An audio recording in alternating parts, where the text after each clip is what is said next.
So it's my honor and privilege to introduce to you my student, Asrar Kayal. Asrar is a 32-year-old Palestinian woman. She's an intern, educational psychologist and researcher in community psychology. She's mainly interested in researching psychological well-being in colonial contexts and education and violence among the colonized in particular. Asrar provides educational psychological service in the East Jerusalem area by both public and private sectors. She's originally from El Birwe, destroyed the Palestinian village, and she's raised in Kufr Yassif. This is in the Upper Galilee, in the northern part of Palestine, occupied in 1948. Asrar currently lives in Jerusalem.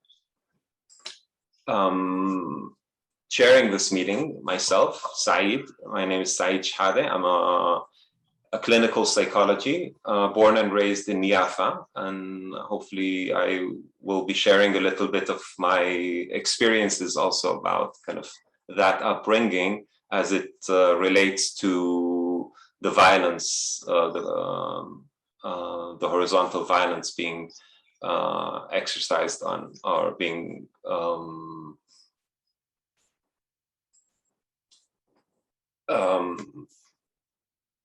that we see in Palestinian communities within 48 Palestine. So I am currently based in New York. I completed my doctorate at Rutgers University and worked in both the US and Palestine. I served as an assistant professor at the Social and Behavioral Science Department in Birzeit. And currently I'm working in private practice in New York. I served as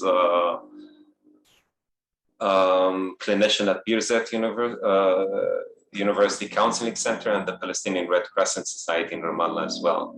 My clinical and research interests include the indigenization of psychotherapy for Arab population, as well as the psychopolitics of settler colonialism in Palestine.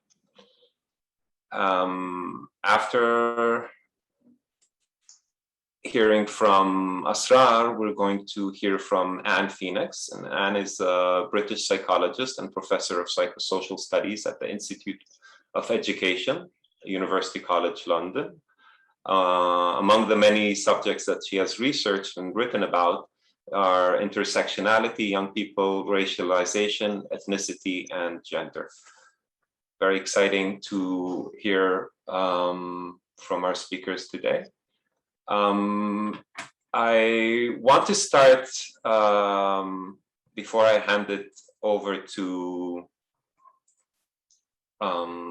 Asrar, just to share with you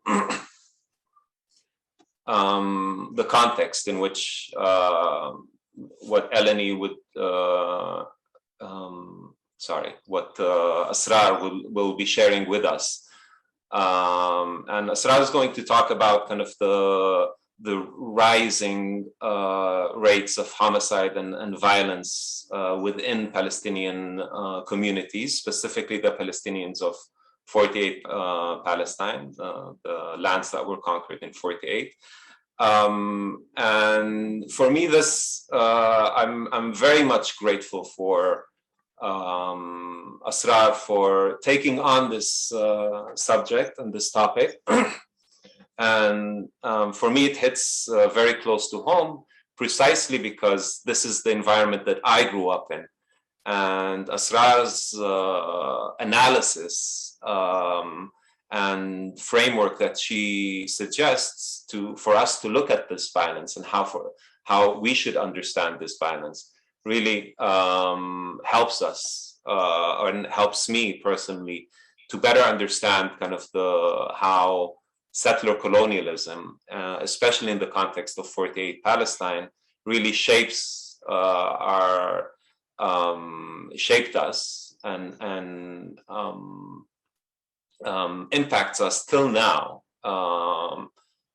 in terms of how we deal with the violence that erupts between us, between Palestinians. I think it's very clear and self-evident when we talk about violence that is triggered and erupts against colonial powers or the colonial authority, and it's seen as resistance and as a natural kind of reaction to colonial violence. What is less clear and less evident is how that violence, instead of being what Fanon would talk about, the vertical violence against kind of the colonized against the colonizer. Here we're talking about horizontal violence of between the colonized, how violence within our community is actually increasing, and it's becoming a real epidemic, I think, and there's more and more attention being given to that, but not always the right kind of attention. And at least in terms of research, I think the analytic framework that Asrar brings us will help us kind of understand this better. So I'm going to leave this to Asrar, and at some point I will give you a breather and kind of also maybe use my experience in Yafa as a case study for us to understand how really delinquency and violence should or could be understood in settler colonial context. So sorry for the long introduction. The stage is yours, Asrar. Thank you, Said. In Arabic we say muallimi, my teacher. So thank you all for joining and expressing this interest in the Palestinian case and the Palestinian psychological well-being, and especially in the case of Ricin homicide within the Palestinian community in the lands occupied in 1948. So I just need to clarify this before getting into the topic. When I refer to Palestinians during this presentation, I will be I mean Palestinians who live inside the lands occupied in 1948, who actually are Palestinians who stayed in historical Palestine and within 48 borders, and got the Israeli citizenship. So they live now under the Israeli authority. A part of those were actually after Nakba, the Palestinian catastrophe. A part of them were actually displaced, as my family displaced, and were internally displaced. Didn't move to refugee camp or so. Others could stay at their towns and villages. And they all stayed for 19 years under military rule. And after that, they got the citizenship, the Israeli citizenship.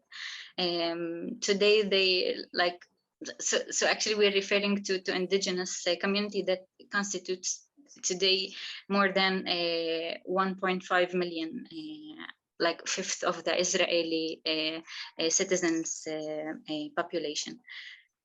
So during the past decade, the number of homicide has risen like sharply among those Palestinians, this Palestinian community. And actually, the colonial regime, in similarity to other colonial regimes, as historically, as Fanon in Dying Colonialism said, and as Biko Agostino and others said, that colonial regimes try to sustain the racialized and the explanation, the the explanation of a social phenomenon as a current state of here and now, like violent Arabs, and as a member of Knesset, Ardan said, Arabs are inherently violent. So it is a narrative that is really being promoted by the colonial regime and being somehow adopted by the local, by both the local and international media. Some research was actually accomplished about this topic, most of it by Israeli research institutes. To understand like reasons behind this this increase, because we're speaking now about like in 2018 there were 70% of the killing crimes within the Israeli population were committed committed and were like being committed towards Palestinians. Like it's the kind of homicide I'm speaking about. As Said already said, like we're referring to a horizontal violence. So excuse my English, yeah. I should said that from the beginning, but feel free to correct me when I'm not saying things right. Like, and we're trying here to discuss this serious gap that appears, especially when we try to understand this phenomenon from less classical individualistic approaches that were that research were already done according to it, and trying to understand it now and discuss it from more critical analysis, and especially as I do from a community psychology perspective, and to try to dive with community psychology components behind this phenomenon. I'll try in this presentation to just offer an alternative maybe approach or just utilize critical and community psychology in order to put this phenomenon into its historical and political context that the colonial regime are avoiding and somehow promoting the opposite. So actually we'll do this by speaking on two aspects, or two main factors among several factors actually behind this increase, but we will focus on two aspects. First one, or first factor, as I suppose, is deprivation of resources and productivity. And the other one would be social control, and the social control mechanism that we're used till today dealing with this phenomenon. So first one, the aspect of deprivation of resources and productivity is actually trying to rethink the definition of crime. Yani, while we speak about crime, as Nixon said in his book Slow Violence, he said that capitalist colonial states will always, and large companies will always want you to define and think about crime as a large and bombing maybe thing to happen. It's allowed in terms of time and space. It's allowed, and it's a very specific thing to happen. It's bloody and then should be really loud, and that is actually to maybe hide or not let you pay your attention to the slow crime that is happening. And by this he referred to the accumulative and crimes that are you cannot pay attention to them as being crimes in those terms of a time and space. Like they're not specific and not loud enough. While we can refer to Nakba as a real, as a large event and a series of events, and as a large event, actually we can.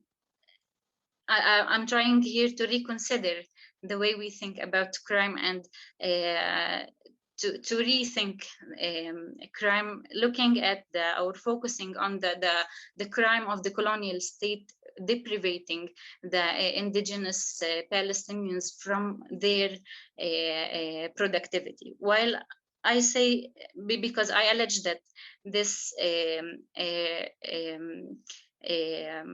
sharp rise in homicide within the lands occupied in 1948 is actually one of the psychological implications of the concept deprivation. While I speak about deprivation, I actually refer to the deprivation that we know that the psychological concept that Winnicott actually spoke about, describing attachment and this kind of attachment that was actually built and afterwards the person was deprived of it. To differ that and to distinguish that from privation that Rutter spoke about, and it's actually having like the absence of something, but it doesn't really. He didn't really speak about an attachment from the first place. By this attachment, I mean the attachment of the Palestinian people as a people who were actually attached to their land, to their being productive.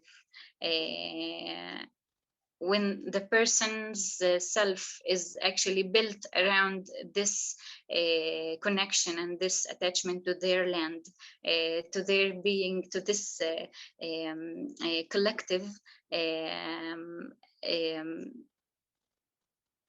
collective and collective productivity, actually. So after the main actually event of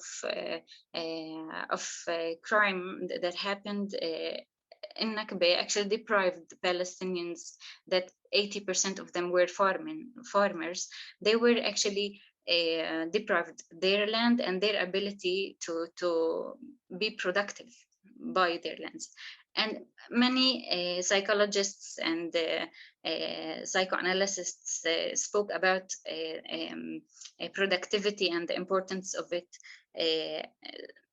to the human self, as Eric Fromm did, speaking about how when you deprive people from being, because like human self is naturally growing and vivid and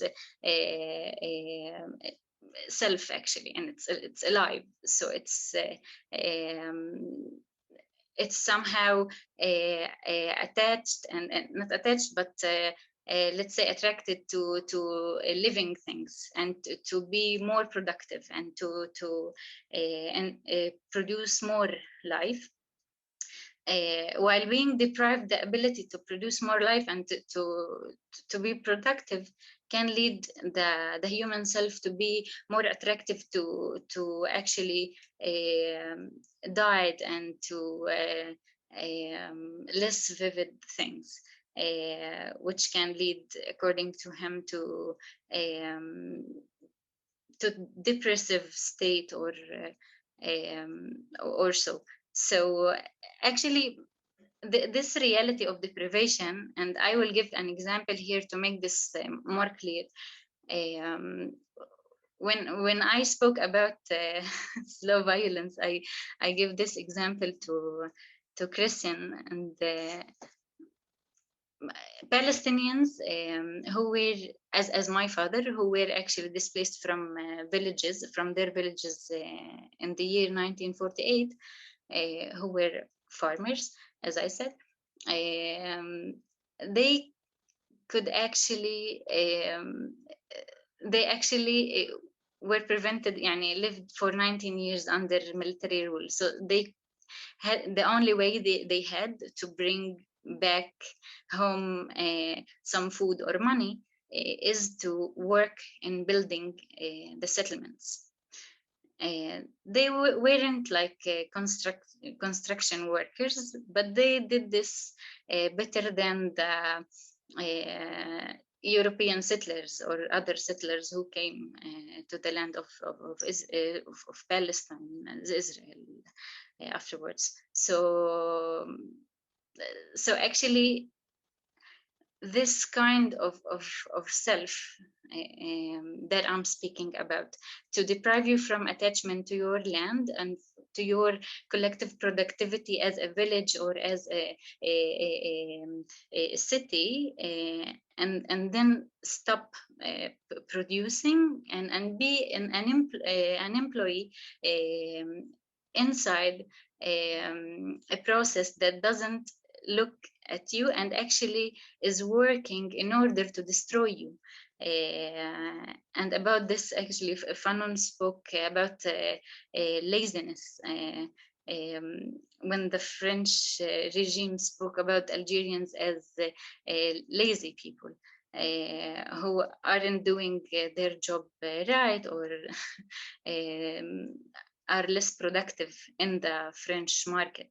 And he said that it is somehow psychological and physical reaction to this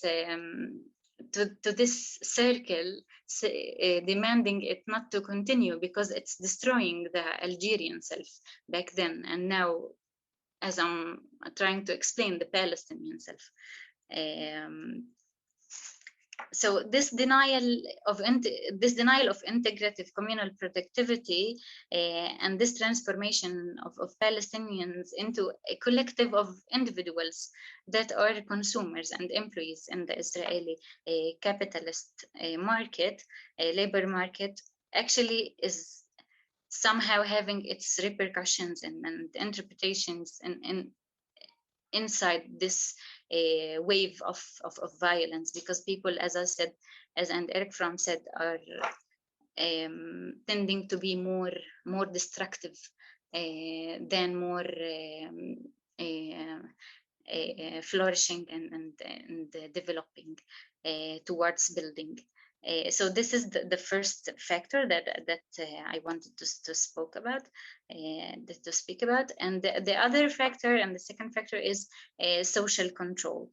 I'm going to discuss. If it's okay with you, I want to stay, maybe a few more minutes on deprivation. I want to hear your thoughts, because as I kind of read your paper and was thinking about how to apply this idea or this concept of deprivation, the psychodynamic one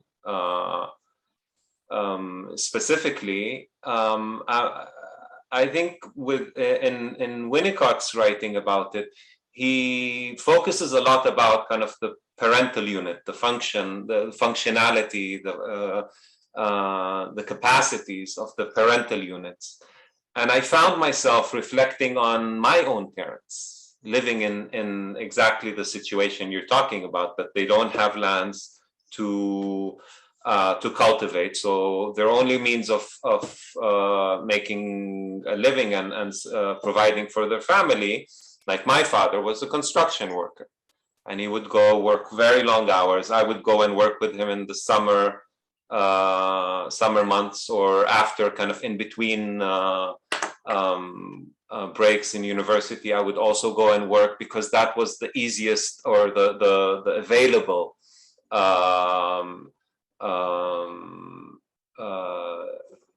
space for us in the labor force as Palestinians to provide for ourselves. So there is that aspect of being deprived in terms of our ability, our capacity to take care of our own and take care of our family, and the issue of productivity. But I found myself also thinking about parents' role as protectors, and how much can you really, as parents, actually provide the protective environment, the holding protective environment that allows the child to push the limits at times, and like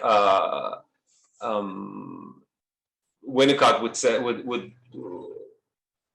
talk about delinquency, and I quote, he says, delinquency indicates that some hope remains, that it's not necessarily an illness of the child when he behaves antisocially or antisocial behavior. It is at times no more than an SOS for control by strong, loving, confident people. Mm-hmm. And he ends in saying, so about the child, he says, quote, he offends against society without knowing what he is doing, in brackets, in order to reestablish control from the outside. And that pretty much triggered a lot of kind of memories of my own family and my own parents trying to protect us from the outside world. And the outside world is really a crime-infested, drug-infested community of both Palestinian, but also Jewish Israelis who were also our neighbors. And somehow the violence was affecting us, the Palestinians, and we were more at danger. And I specifically remember how limited my parents were, and all parents, I think. You realize that your parents are have limitations in what they can or cannot do to protect their kids. And I think in 48, it's not as clear as, let's say, in Gaza, when you hear one of the parents talk about kind of losing their inability to protect their children from, let's say, Israeli bombings. But here it's not a bombing, it's violence perpetrated by our own against us. So I was wondering if you can talk more about kind of how you see the issue of parents' ability, functions, capacity, and protecting kids about that. Okay. So first of all, the kind of analysis that I was trying to draw is actually regarding the Palestinian community as a whole, and as being itself as an individual, like as Hijazi said, the peoples are as persons have their own pattern of growth, and they can somehow have their battles on being more cohesive and less cohesive against different challenges. Somehow this growth can be interrupted by different circumstances, but at this, like regarding this kind of analysis, I'm trying to look at the Palestinian community as a whole. And when we try to look at the Palestinians inside the lands of 48 and seeing how they got actually their own self as the Palestinian whole people, got their extension or their like the whole self was divided, and Palestinians inside the lands of 48 stayed there, while the other Palestinians were Gaza and West Bank and the diaspora and refugee camps. So this is one kind of the absence of outside boundaries, as you said, and limit, because the limits back then to those Palestinians inside the lands of 48 were the collective actually the collective self and the collective norms and the collectively fighting colonialism and the colonial regime, and collectively trying to get themselves back, and try to imagine this as one individual, one self that is battling and trying to get self back. So after Oslo Accords, the last connection that and the last outside boundaries for those Palestinians inside the 48 was the PLO, and actually they were somehow dropped Palestinians of the 48 as an internal issue that is actually citizens of the lands of 48, citizens of Israel. So they are not our own anymore. So being left from all sides has its impact within conversation that I try to have with different old people or young people.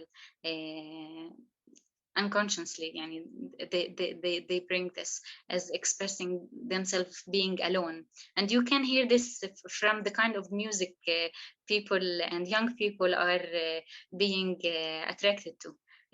Songs that hits are being alone and cursing life because things aren't going well. So this is the kind of self that I'm referring to, the Palestinian self. But regarding your question, actually, Fanon gave some examples about those in the rich of the earth, that about fathers who like examines being all the time escaping the colonial police or soldiers, or Hijazi, who spoke about different parenting types that the oppressed in his book, the Introduction to the Psychology of the Oppressed, when he speaks about patterns of parenthood that parents are developing as trying to regain control over their destiny and lives, towards having more control upon their children's choices and being more patriarchal and like he spoke maybe widely about those stuff, but I remember to give an example for that, a life example, inside during the last Palestinian uprising last May, in May 2021. Palestinians demonstrated in defense of Al-Aqsa Mosque, Jerusalem, Sheikh Jarrah neighborhood, and Silwan neighborhood, and a bunch of cases united. And they, at that time, also Palestinians inside the lands of 48 demonstrated, and more than 2,000 young people were arrested and detained. I remember several calls from fathers of children who are held inside were arrested and could call their parents. And I remember the father's voices saying, do you think it's easy? For me, I heard his voice crying, and I couldn't protect him. Just understand. And he shouted and he yelled at me. And this is really a present component in the experience of Palestinian parents. And some from the other side, they were actually trying to regain this control by preventing their children from getting politically active. And I remember my own mother saying to me when I started studying at the university, like the only thing she asked me, like young women moving to Tel Aviv to study, she only asked me to just avoid politics and not to express my political opinions, because we can get our social insurance dropped.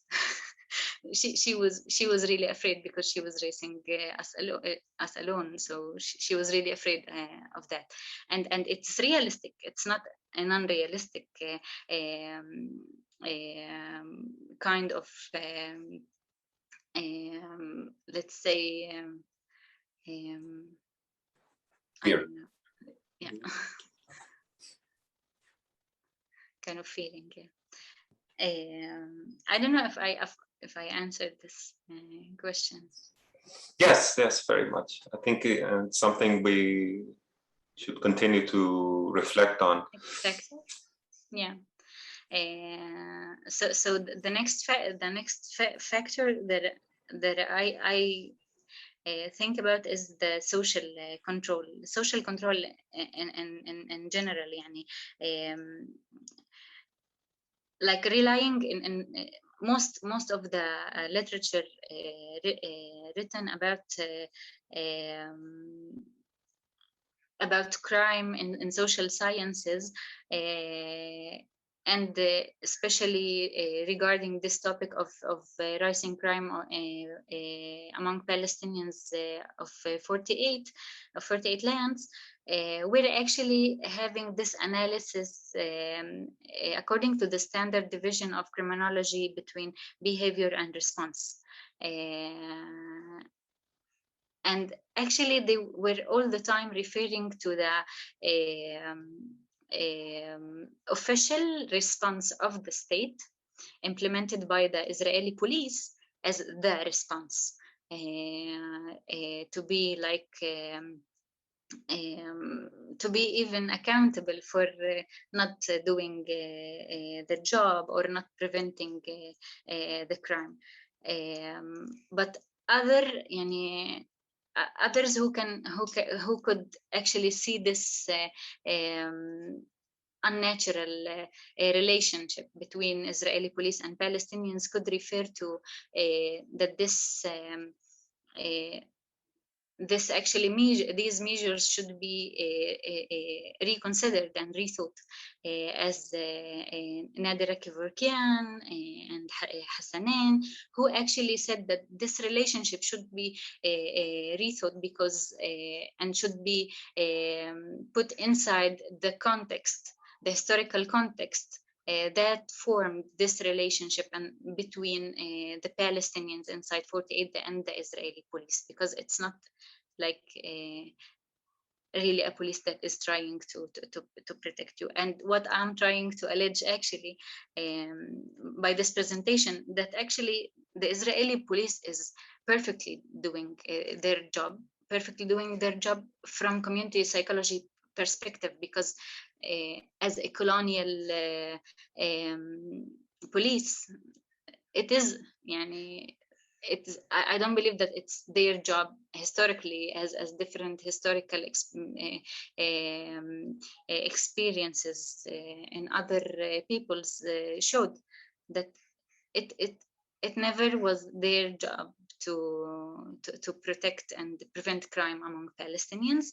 And if we put aside the materialistic and physical involvement, maybe of the Israeli police in this sharply rising crime among Palestinians inside the 48, and just consider the community psychological component of their presence there. First of all, these researchers never asked Palestinians if they themselves, the Palestinian community, perceive the Israeli police as the regulator of their their behaviors, and if they are in charge of and that their response can really be preventive. So this is one issue. And the second issue is actually like many observations has shown that this advent and penetration of the Israeli police stations inside the Palestinian towns actually followed like the year following, we're having a higher crime rate inside these towns that established that where police stations, Israeli police stations, were established. If we can actually understand more this relationship between Palestinians inside 48 and the Israeli police, if we actually try to look to the circumstances of the entrance of the advent of this police forces to inside the Palestinian towns. Like actually it started after the participation of Palestinians inside the lands of 48 in the second Intifada or Al-Aqsa Intifada uprising that occurred in 2000. Afterwards, where 13 young Palestinians were actually shot to death, were martyrs. So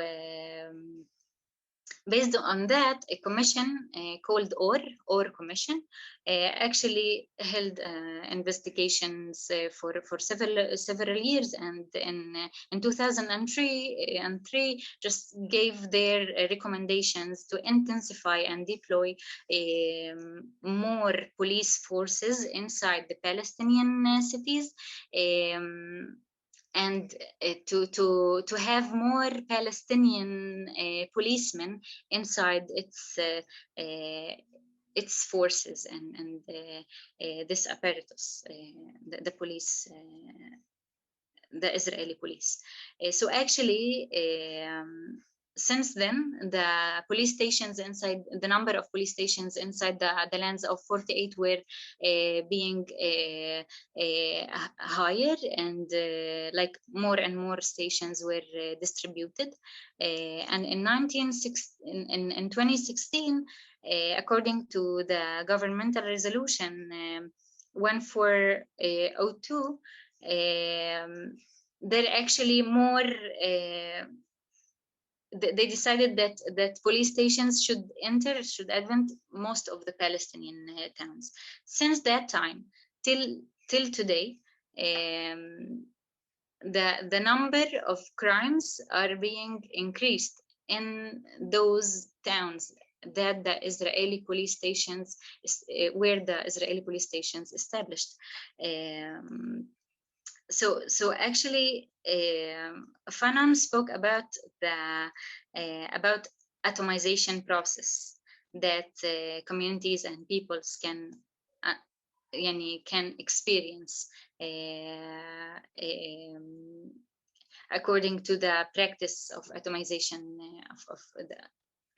by the colonial regime. So actually, what I'm trying to allege here, that what really could prevent or could regulate crime inside the Palestinian community of the lands 48 for decades before this entrance and this advent of police stations was actually what Munir Fasha called ahali relations, like it's indigenous people's connection together. Ahali relations is a term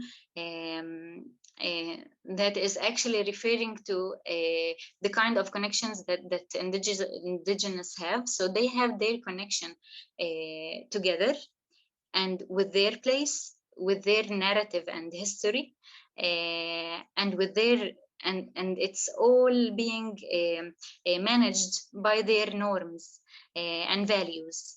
This kind of relations was actually interrupted by the entrance of different institutions of the colonial state inside those towns and villages, and one of them is the police stations. So what I'm saying is that this advent of police stations is, regardless of the materialistic involvement, again, I'm speaking about the psychological component of community regulation that was interrupted.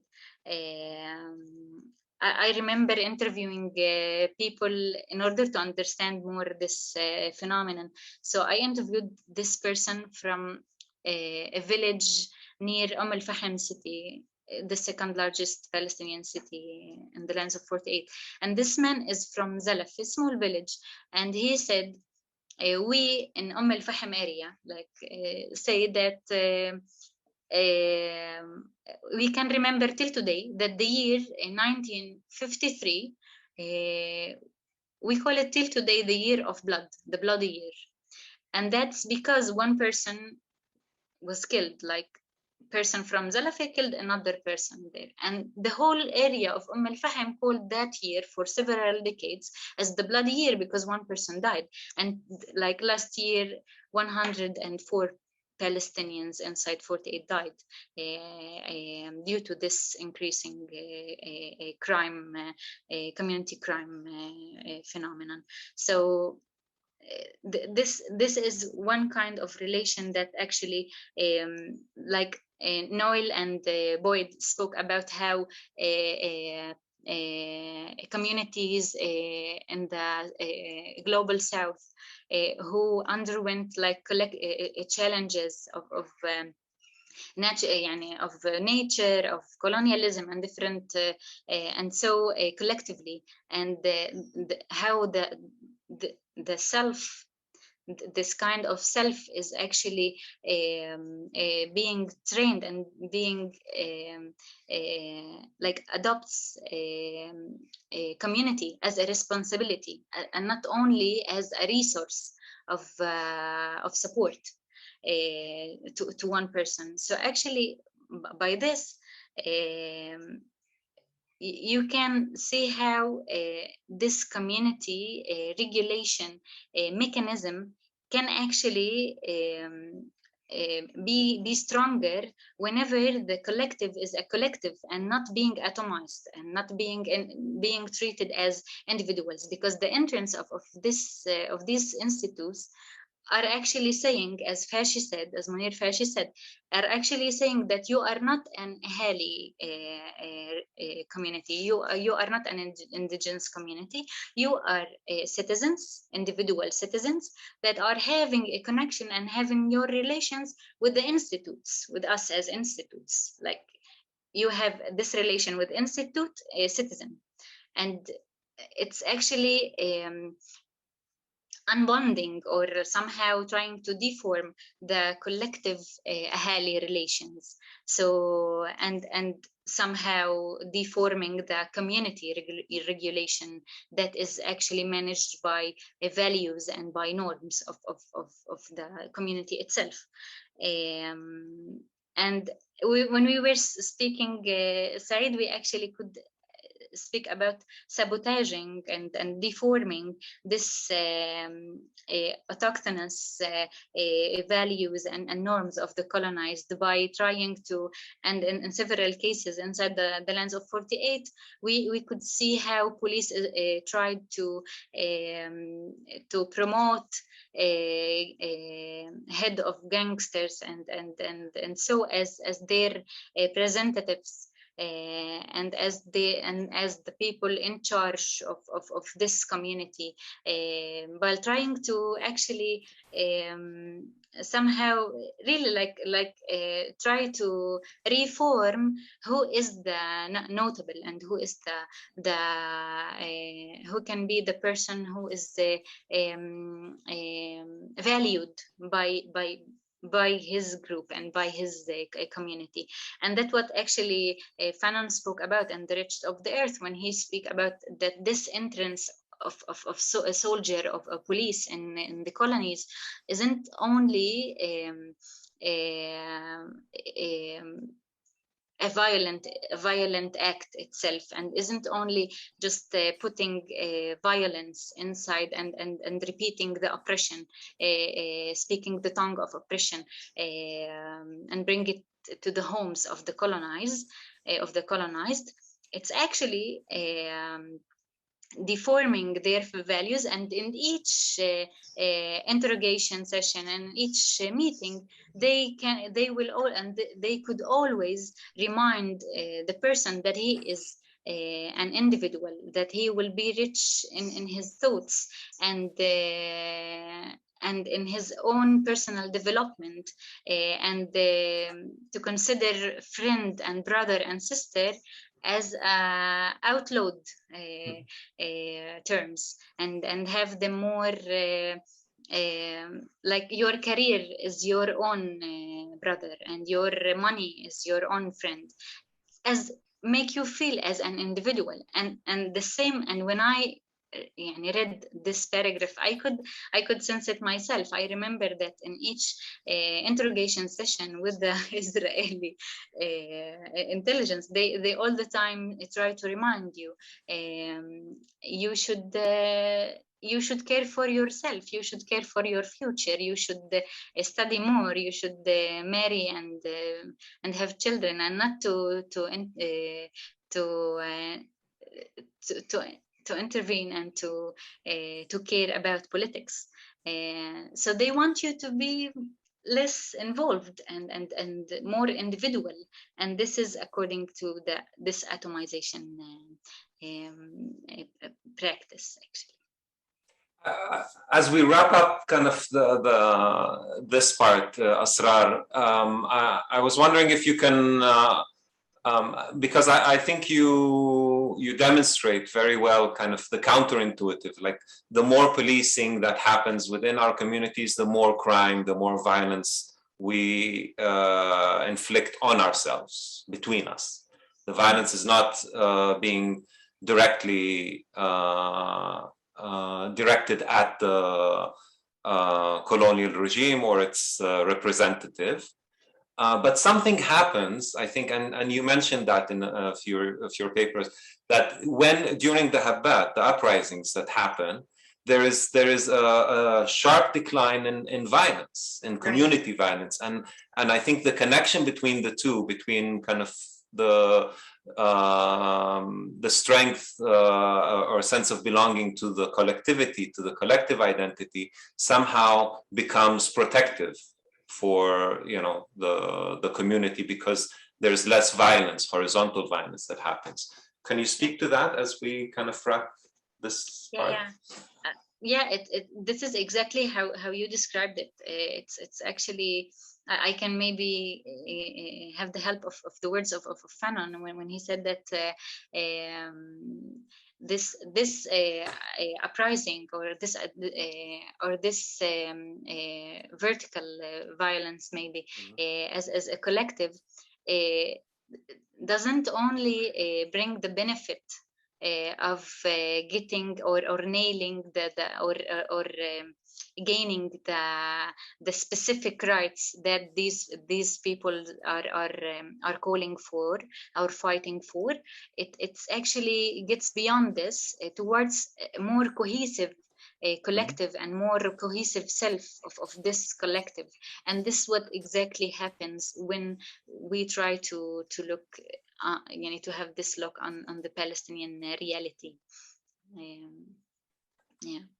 And I think this is very important to say, that this is what we're seeing as well, because Fanon didn't see, like he did recognize that this was a problem, that colonial violence will create eventually kind of this horizontal violence, that this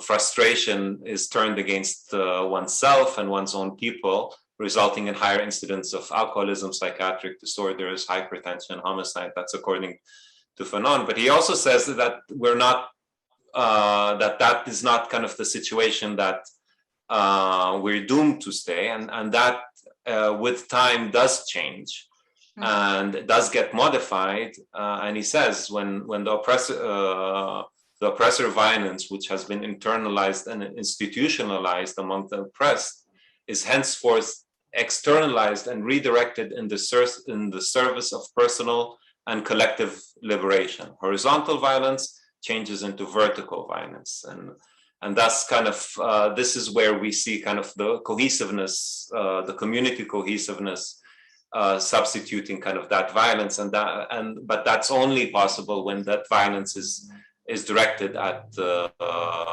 colonial powers, and that I think reminds us of the importance of resistance, colonial resistance, as kind of a crucial aspect of how to respond to this, kind of how to change this reality, because this reality is getting worse, at least compared to, I know when I left in 2003, Jaffa was kind of one of the hotspots in inside Palestine, 48 Palestine, but now almost every village is a hotspot with tens of especially young people being killed, and there is a sense of really a social illness that's being really hitting our communities.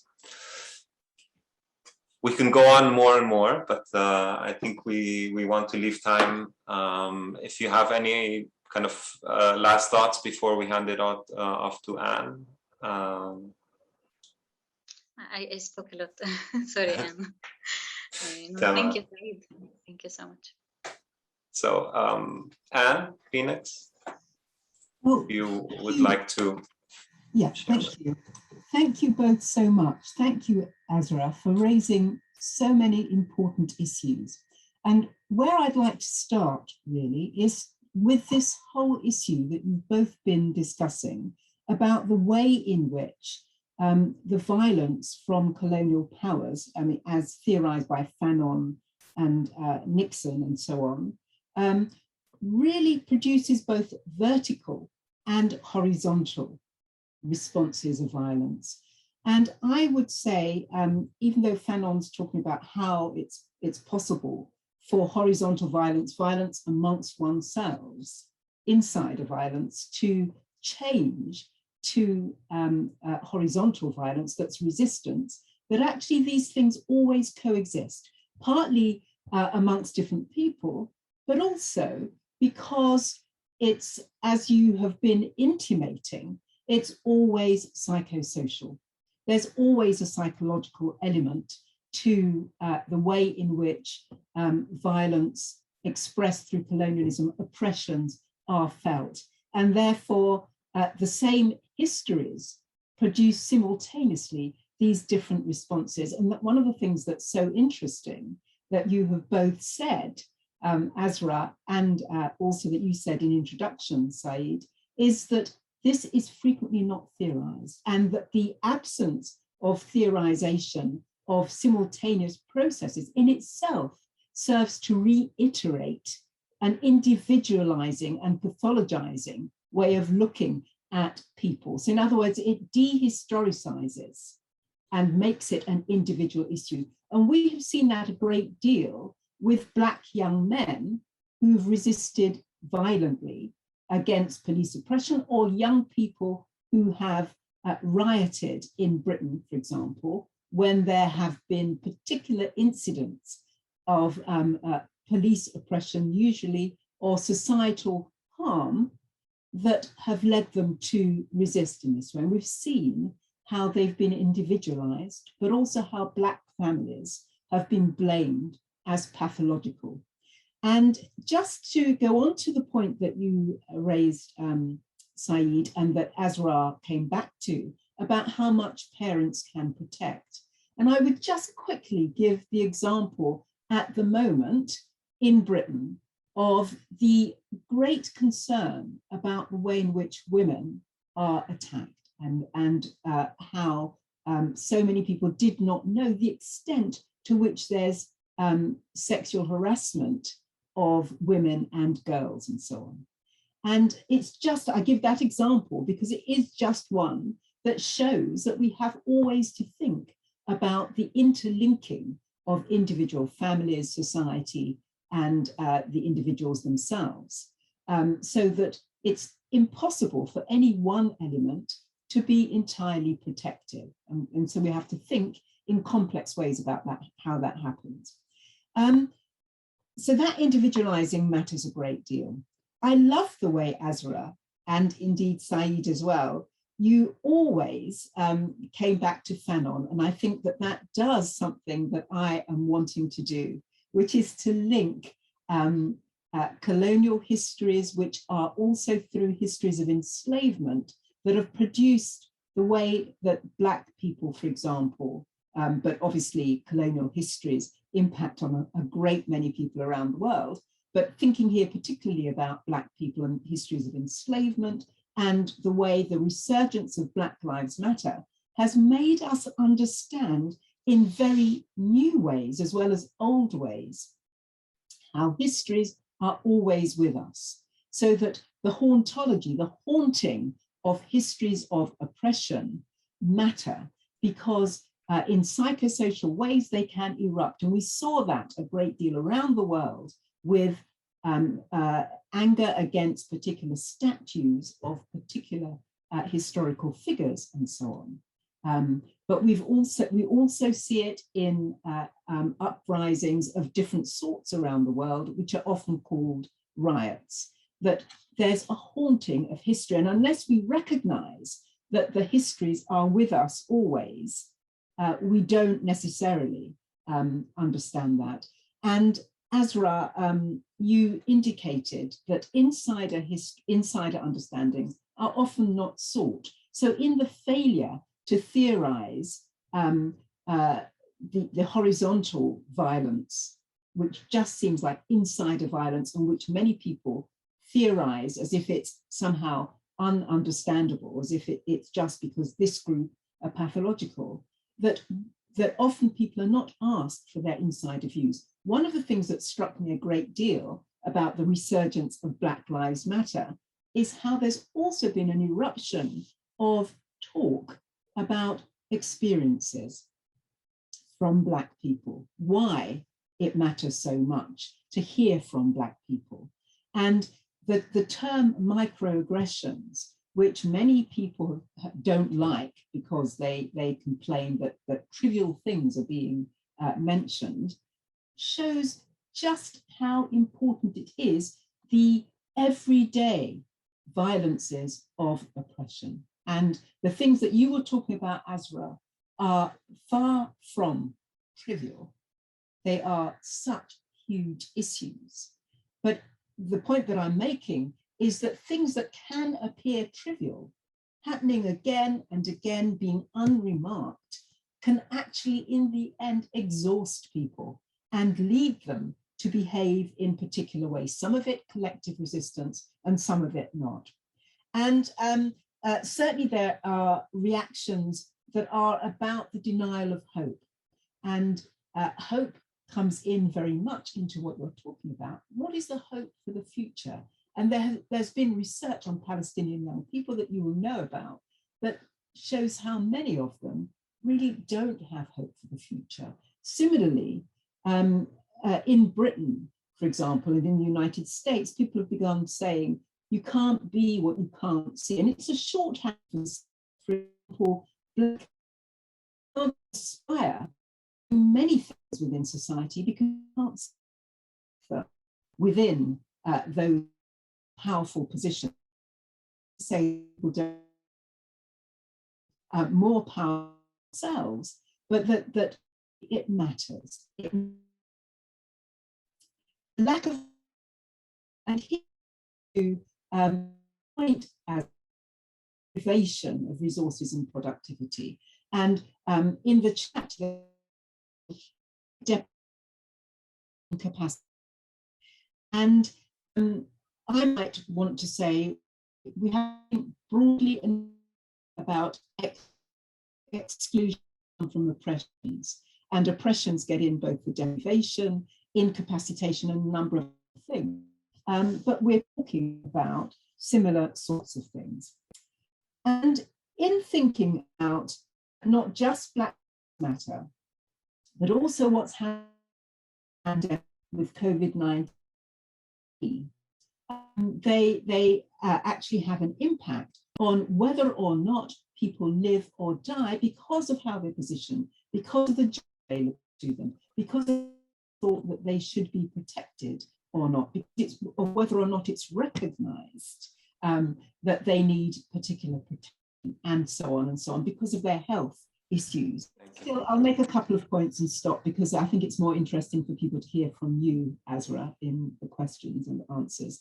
I wanted to bring in W.E.B. Du Bois, because one of the things that he points out in theorizing racism and the importance of the color line or whatever, is that there are consequences for not recognizing non-belonging, exclusions, and so on. And he gives many examples, but one is of his suddenly coming to realize as a child that he did not belong, that he would never be in a powerful position. Of course, he did become, the first African-American to get a PhD and so on and so forth. But sort of coming to recognize that, and that had consequences for him in terms of how he saw white people, how he saw himself positioned against them. And I think it's really important to remember that. And many people, following the resurgence of Black Lives Matter, have given their own experiences of coming to that recognition and what it does to how you feel. Majors and Bilson, talking about Black men, talk about cool pose. And one of the ways in which, of course, Black US men get power is because they're admired for some hegemonic behaviors, being tough, being strong, being black masculine. But at the same time, it has costs. So the way that society has positioned you has costs for them in terms of them not being able to engage in any emotional reactions. In order to maintain cool pose, there are costs as well. And I also want to put that on the table. And then Akili Mbembe, who draws very much also, as you do, on Fanon's work and so on, and thinks also about direct and slow violence, drawing on Nixon, talks about the contradictory potential of violence, and that it's really important for disrupting and interrupting the colonial order that's been left, but also drawing on Fanon again, that caring and trying to heal oneself are not without violence either. Attending to mental health produces its own violences because of the things that have to be left out, the way it has to be done, and so on. So that we need to recognize that, as social psychologists have pointed out, that collective behavior is not indiscriminate, even when people are being violent, that it has causes that are historical. It's about belonging and exclusions. It's about the school to prison pipeline that Black young people experience. It's about lack of opportunities, and that it expresses itself in multiple ways because of the violence that's given to people. And I must stop there. I hope I haven't taken too much of the time for asking you questions, but thank you so much for such an important presentation. Thank you, Anne, and for the valuable kind of connections you're allowing us kind of to think about this problem within Palestine in its larger context. We have about, say, 20 minutes, maybe a little bit more if we need to take some questions for Asrar, for Anne. I'm looking at the chat, and I have a question that Nadira, two questions actually, that Nadira poses. Would you like to jump in, Nadira, and pose your thoughts with us? Share them. Yeah, well, I was thinking about Asrar's amazing insights, and I think that it's so important to think through deprivation from one side, but also was wondering, because we're talking about the settler colonial context, whether we are willing also to think about violence inside our communities as part of the incapacitation. Exactly when you were talking about our family histories, whether Saeed's experience, whether my experience, whether your experience. So it's about constant incapacitation and constant dispossession. And therefore, the question is whether we are willing to think about it this way. And when looking at the aspect of control, I also was wondering whether the way you're engaging with Fanon so deeply, Asrar, and so beautifully, whether you're willing also to think about it not exactly as control, but also as part of the governmentality of the governmentality of hope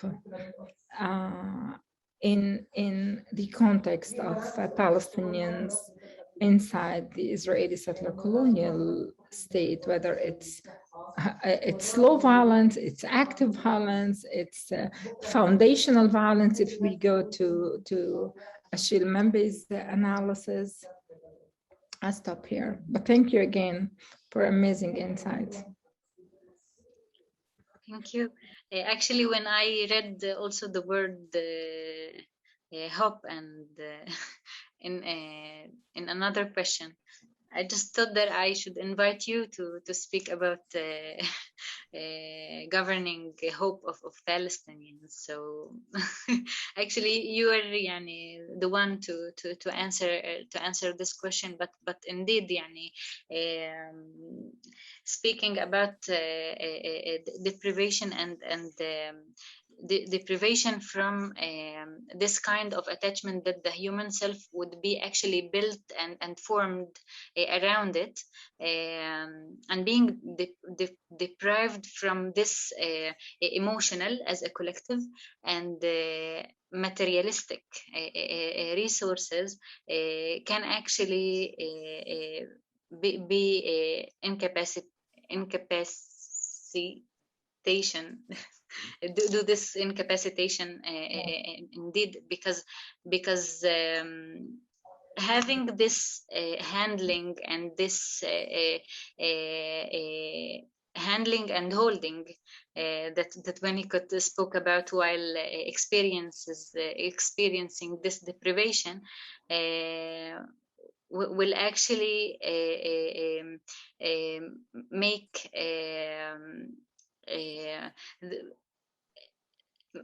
make actually the person or a human, as he said, looking in more inferior eye to his abilities, like and to his worthy or his or her worthness and value. So this what would make actually them or he or she more delinquent, and us as a whole being more delinquent and more delinquent to crime and to hurt ourselves because of seeing ourselves less worthy, and that is connected to what Hijazi spoke about, like in the introduction, in the introduction to the psychology of the oppressed, speaking about this devalue that people adopt, oppressed people adopt for themselves. But actually, regarding governing hope, this you can you can answer, because Prof. Nader is holding research about governing hope among Palestinians in East Jerusalem, and you're the best one to answer this. I want to jump in and also kind of reflect on maybe at least some of the risks that we run in opening up this analysis, when kind of the focus maybe expectedly so in psychology and psychoanalysis in particular, the focus goes on parents, like how, what is their parents' capacity? Are they incapacitated by the larger environment, by the colonial oppressions and and how do we address kind of the limitations that are experienced there. And I think I say it's a risky thing because like if we want to follow kind of the psychoanalytic writing, at least with Winnicott and others, it will try to keep the focus just on the parents as kind of the unit that is responsible kind of for what the child learns and the delinquencies that might come up from that. But what I want to say is that at least in our upbringing, how I understood it, it takes a village to raise a child, and it takes a whole community in many ways. And I grew up in an urban setting, so in Jaffa, it's supposedly mixed, and so there's not much of the community, not as strong community ties, at least not familial ones. We didn't come from a big family, so we were kind of atomized in much the same way. But I can share this about my parents' capacities in the sense that within the kingdom, within the home, there was kind of a lot of effort to try and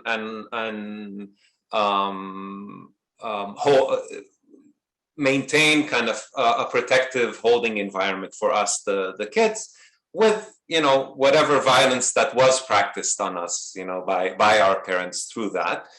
But the unsafety, the sense of unsafety, really came from the outside, and we always felt, I always felt that there was a sense of lawlessness outside, and it's a lack of any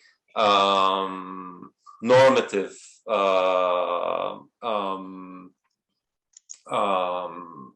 laws and rules to limit kind of our behaviors outside of home. And so I would expect violence to come from anywhere, crime related or otherwise. And I think this is what, when parents need to not only establish an inner kind of environment, an internal environment for the kids, but also having to protect it from impingements from the outside. This is the part that I think remains missing, theoretically at least, to talk about kind of the role of the larger environment in either supporting the parents, which I think is very much missing, or exposing the parents to more stresses and that intentionally and deliberately tries to ruin or break down kind of the social fabrics or the value systems of this community. Mm-hmm. Just my 2 cents. Anne, I don't know if you want to chime in before we go to another question. Yeah, exactly. I agree that this looking at the family as the whole, as the unit, can be problematic and in this case. So totally agree. We move to somebody else. And I wasn't sure if you wanted to chime in, but there's a question also from Arlene. I certainly, just to agree, and I think that what we need are complex understandings, that we need to think about families, certainly, and the external and so on, all simultaneously, and recognize that children and young people also have viewpoints too. So on top of the things that you said, I just wanted to make the plea for holistic understandings and so that we don't focus only on one aspect, or when we do, we recognize that we're thinking sectionally and from different generations, insider, outsider, and that the same histories impact on them in crucial ways. Great, thank you, Anne. Arlene, you had a comment, a question, if you want to share, if you're still with us.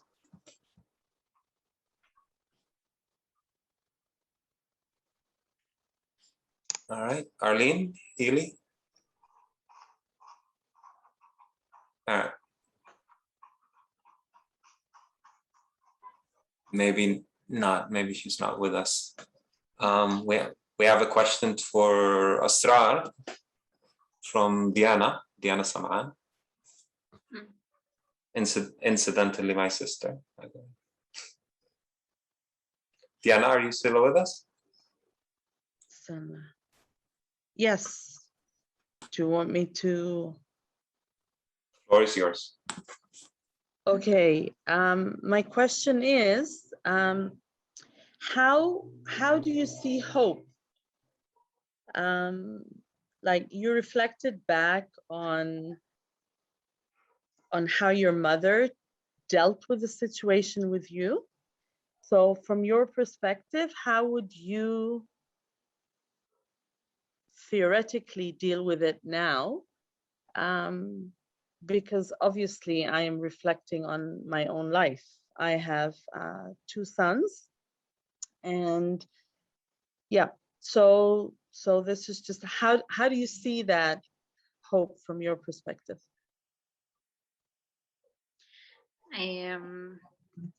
Actually, and I wanted Prof. Nader to answer this because of her, it's her specialty, but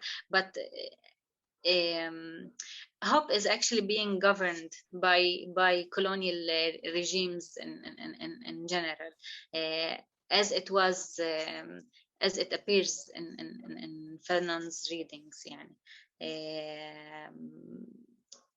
and they try to manage hope because hope will make, according to different theories, hope comes and also stems and also feeds meaning, and when people find meaning to things, this actually can make can help them make the future and their hopes more flourishing and more helping them to themselves to grow and to overcome other circumstances. What the Israeli practices are actually doing is trying to somehow, according to the self-coherence theory, if people try to have their world as being understandable and as being meaningful and being more manageable. So actually by several policies, they are trying to make the colonized world as less understandable, because there are many oppressive steps and practices that aren't really understandable, as to lose your land according to the law of present absent, like you're being in Palestine, but you're being dealt with as absent, as someone who has left, and they actually aren't allow you to get back to Palestine because you're not a Jew, but they are treating you as you are absent, so you are demanding your return. You want to return. They are preventing this return, but there is something that is not really understandable, which making your world is less manageable, and you know less what to do with that because you do not understand the reality. And this actually applies to the detention of colleges and students according to expressing their political opinions. This also applies in interrogation experiences that children undergo. This applies to different fields from the daily lives of Palestinians. This can actually, according to this this theory in psychology, to just make people have less hope and make them have less drive to not drive, but maybe less maybe patience to go and to go on and to thrive, but actually hope and the whole component of meaning, like knowing that you are not really this meaning in terms of knowing who you are and knowing your narrative, and you are in against this these practices of atomization that we spoke about, to know that you are not alone, and this is the story of your colonized people and all colonized peoples historically. This can give your experience a meaning, and this can give you hope, and we could actually see hope inside the experience of Palestinians of 48 only last May, when actually we thought that okay, there's and there is actually no hope there, and because homicide is being at its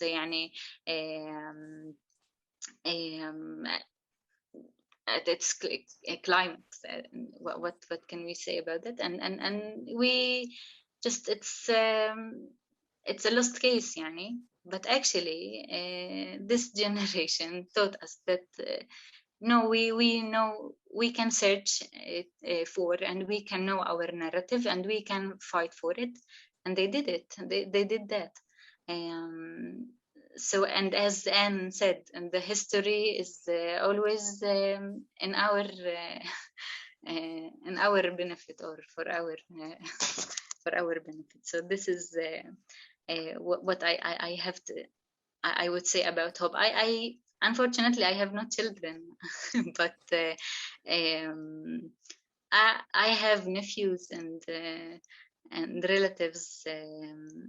And I know that it's important for them to not to live the experience that I did, like in Israeli, in Palestinian villages inside 48. We study according to the Israeli curriculum, and we do not speak about Palestine. We have our narrative somehow sabotaged and not really learning about ourselves. So knowing yourself is a great thing to do. It helps you avoid living this alienation, or this not being yourself. So this is. Thank you, Asrar, for this answer. I want to maybe just piggyback and say, kind of, for me, hope is very much related to value, the value that we, our capacity to give value to Palestinian lives, and kind of, I think this is one of the most corrosive part of the colonial oppression, is really that it erodes or corrodes kind of the value given to Palestinian lives, especially young children's lives. There's a lot that was written on that. Nadra wrote about unchilding. This kind of constant dehumanization causes, children, very young and old as one, that see themselves as disposable, not in front of their parents' eyes. Their parents see them as invaluable, but to the outside world, to everything else that they are exposed to, they are really disposable. And this is where kind of the alienation sets in, and when you lose value to your own life, that is where kind of hope is also lost. So we need to really think of ways that we can strengthen, kind of, not just within the family, but outside, something akin, but I don't like, to Black Lives Matter, where kind of the value of Black lives is being given center stage.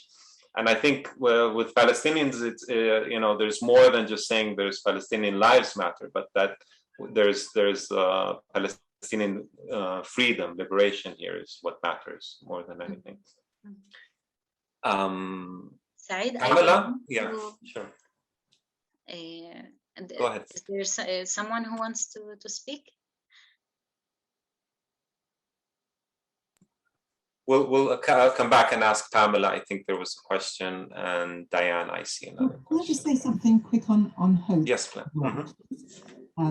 Because I think that it's really Azra saying that it's important that, you know, hope gives experiences meaning and shows that you're not alone. And I'm very struck by Hassan Haj, who talks about the inequalities of hope, and that therefore, you know, for hope, hope is what leads us to a future. Without hope, one can't think about futurity, about reaching towards a future.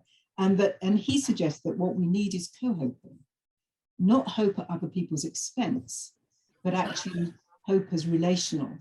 And I think, you know, that's at the heart of sort of what Azra was saying about, you know, sort of collectivity as well, and history mattering, and being able to see oneself as mattering into the future and so on. And Arjan Appadurai as well talks about hope as a multifaceted practice. And so I think hope is really, really important, because it is the catalyst for change. And so, yeah, thank you. Wonderful, thank you, Anne. Pamela, you had a comment about, if you want to jump in. Yes, so I visited the West Bank for the first time with Palestine Mental Health UK International in the October of 2019, and we went to the West Bank and visited the Ada refugee camp. And a lot of the lectures we received emphasized how the treatment of the children when they're arrested, often in the middle of the night, taken to prison, interrogated, etc. First of all, it intensifies the lack of power of the parents, of the family, and of the father. And also they try and turn the children to become informers. So the whole apparatus of the Israeli state is focused on destroying the Palestinian identity. That was one thing. The second thing is Martin Kumsier from the Bethlehem Biodiversity Project. His latest blog, he's got a very powerful film about the Jenin refugee camp called Anna's Children. I've tried to put it in the blog. I've sent it to Martin. I don't know if Martin can put it in, if he can find it. It's in the text of the blog. And it's about before the Jenin battle, and then what happened to these, so an education drama project, actually done by a Jewish woman, Anna, who married a Palestinian man when she joined the the Palestinian Communist Party, which was, I think, mainly an Arab party then. She went into the camp to do a drama project, and with these young 8, 9, 10-year-old children. And then the film goes back to the Jenin battle and shows what happened to these young people and how they fought back, but were attracted to the jihadi groups because they were the only ones fighting back. And that what we're saying, what the Palestinian people are here on Palestine Network have been saying is the power of fighting back, which gives some hope. And the thing is to find ways of fighting back, which are creative.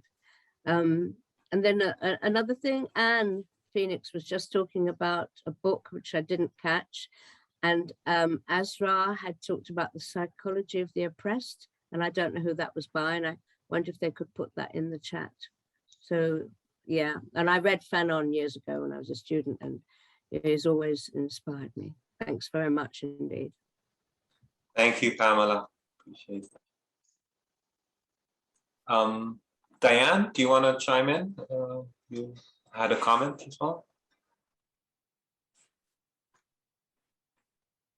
Not sure if Diane's with us. Hello, I am here. Yeah. Yes, hi. Hi. What a great presentation. Thank you so much. And and Azra as well. It was really inspiring. I just wanted to give a plug to Doreen Tatour's book. I've already mentioned it in the chat, but it's a psychological study of life in a women's prison. And she was imprisoned for writing a poem and putting it on Facebook. And I think this is, you could say that was a very micro act, which was met by macro force. And she really describes very powerfully the way she and her family were treated. So I recommend it. It's published by a tiny little imprint in Scotland called Drunken Muse Press. And I also just wanted to say that if there's anybody on here who doesn't belong to one of the solidarity organizations in the UK, please do join one. Thank you. Wonderful. Thank you, Diane. I think we're almost time, but if somebody has another question that they want before we wrap it up. Saeed, I wanted to refer to someone's question in the chat. The question spoke about, sorry, just a second.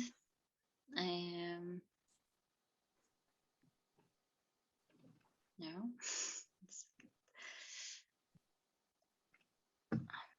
Sorry. How does the issue of gender-based crime fit into the paradigm of social control within 48 Palestine? It's from Diane. I wanted to refer to this because it's a really important question. Speaking about community regulation that is based on the history and the collective norms and values for each community, we are here speaking about how the shift in those values and the transformation that happened here among, like, if I'm supposing, or several studies who studied Palestine and the data on homicide and femicide inside the Palestine 48, they speak about less and very few numbers of killing crimes. I'm referring to the shift that happened because I suppose that these values were the only regulating factor, because actually after 19 years of military rule and between 67 and 2000, these decades were actually Israeli police and any other kind of police couldn't enter the Palestinian villages and towns inside the 48. So actually we are speaking here about a community that was regulating its own self, its own behaviors by its norms and its Arab-Palestinian history and values. So I'm not trying to allege at all that we had like the perfect values. We had values. Part of them were actually really good and really preventive, and part of them were less. Do you hear me? Yes. Okay. That's small. Yeah. And part of them were actually were less less preventive and weren't actually were provincial actually. So it's what I'm trying to allege here, that any I should stop the video because it's cutting me.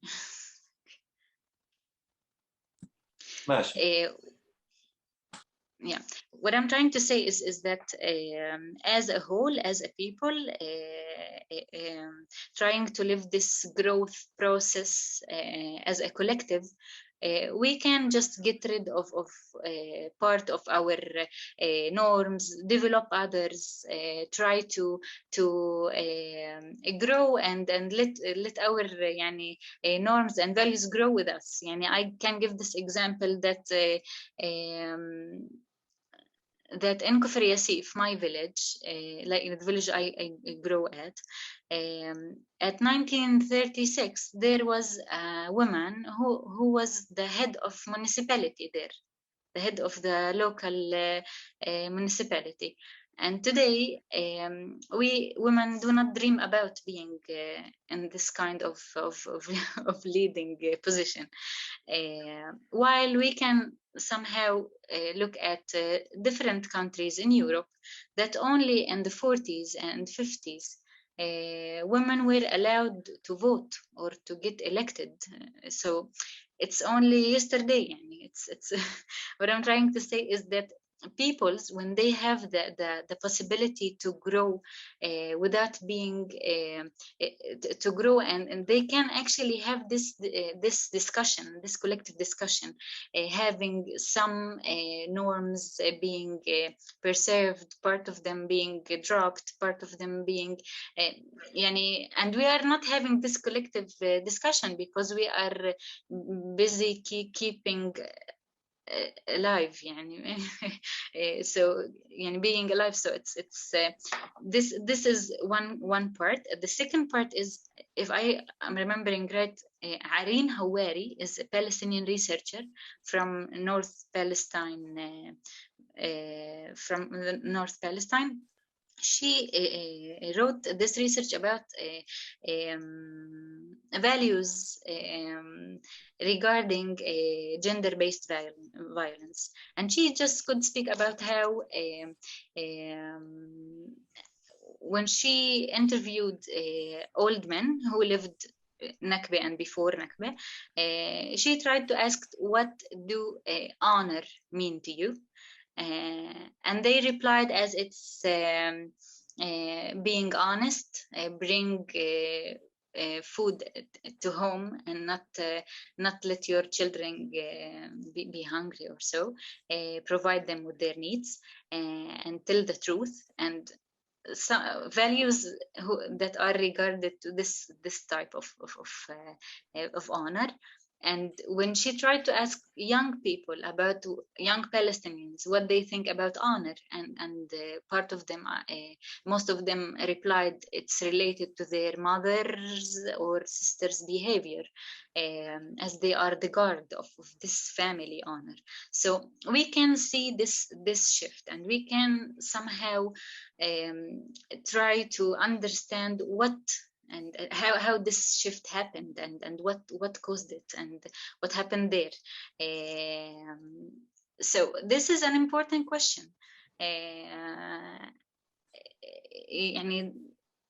What I'm trying to say is that, and this is a part of, again, a part of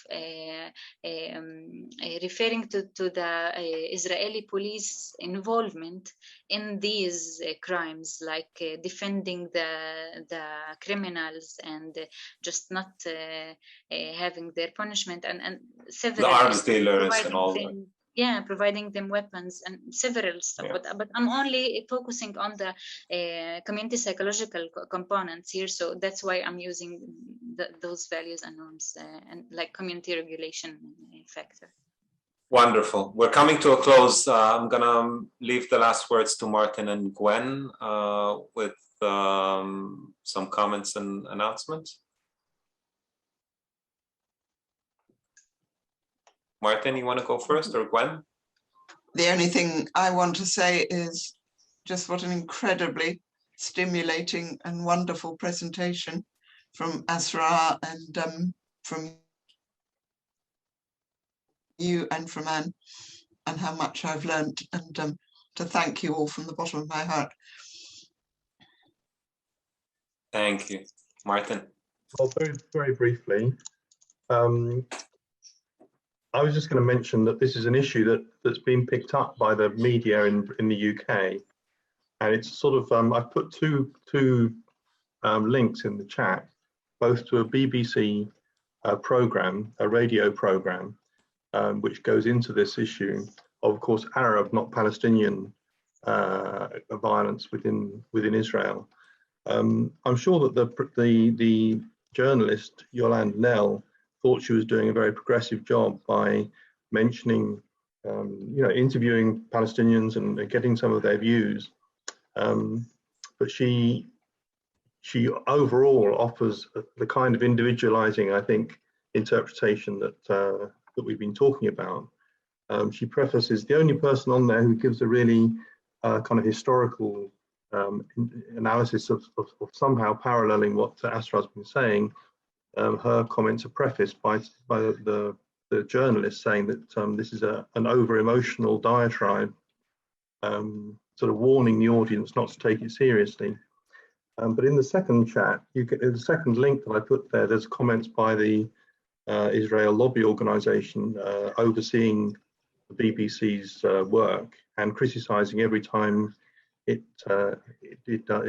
mentions anything from a even remotely critical point of view. So according to the lobby, this program was a horrendously anti-Israel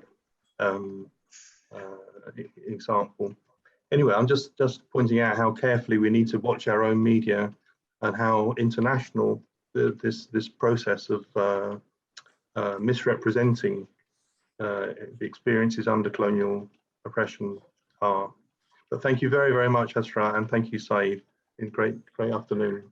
Thank you, Martin. I want to take this opportunity just to say something that I should have started with. Our greatest appreciation, mine, and I'm sure this is shared by Palestinian mental health kind of researchers, scholars, and clinicians that find kind of the stage, the space that you guys opened. And by you guys, I mean the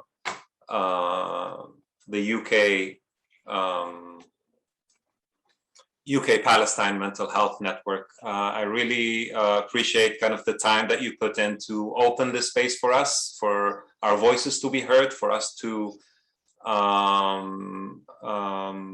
maintain kind of this open dialogue between ourselves, but also with like-minded kind of professionals and psychologists. And it really is very enriching for all of us. And I really appreciate kind of the time. Thank you all. Thank you, Asrar, for a wonderful talk. And we look forward to many, many more from you. And my appreciation to Anne for the invaluable comments. Thank you all.